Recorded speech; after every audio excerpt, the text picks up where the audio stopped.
ఎక్కువగా makeup use చేస్తున్న అమ్మాయిలు ఖచ్చితంగా ఈ స్టోరీని వినండి. సీత అనే అమ్మాయికి ఒకసారి విపరీతంగా హెడ్ఏక్ రావడం జరుగుతుంది. తను ఎన్ని టాబ్లెట్స్ వేసుకున్నా లాభం లేకపోవడంతో హాస్పిటల్కి వెళ్తుంది. డాక్టర్ తన బ్రెయిన్ని స్కానింగ్ తీసినప్పుడు సీత బ్రెయిన్లో చిన్న చిన్న వింత పార్టికల్స్ ఉన్న విషయాన్ని నోటీస్ చేస్తారు. ఇంకా వెంటనే తనకి ఆపరేషన్ చేయడం స్టార్ట్ చేశారు. బట్ అన్ఫార్చునేట్లీ ఆపరేషన్ జరుగుతున్న టైంలోనే సీత చనిపోతుంది. డాక్టర్ తన బ్రెయిన్లో చూసిన ఆ పార్టికల్స్ని బయటికి తీస్తారు. అవి ఒక లెడ్ పీసెస్. సీత బ్రెయిన్లోకి ఈ లెడ్ పార్టికల్స్ ఎలా వెళ్ళుంటుందని పోలీసులు ఇన్వెస్టిగేషన్ చేయడం స్టార్ట్ చేశారు.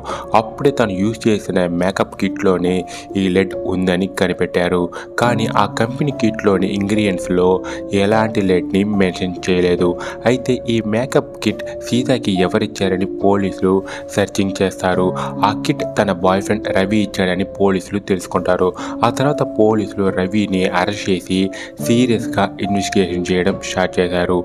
అప్పుడు రవి చెప్పిన విషయం విన్న అందరికీ పెద్ద షాక్.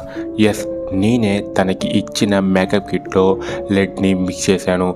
తను నాతో ప్రైవేట్గా ఫొటోస్ దిగి వాటితో నన్ను బ్లాక్మెయిల్ చేసి నా దగ్గర నుండి మనీ, లగ్జరీ ఐటమ్స్ని డిమాండ్ చేసింది. అందుకే ఇలాంటి అమ్మాయిని ఏదో ఒకటి చేయాలని ఇలా లెడ్ని మిక్స్ చేశాను అని చెప్తాడు.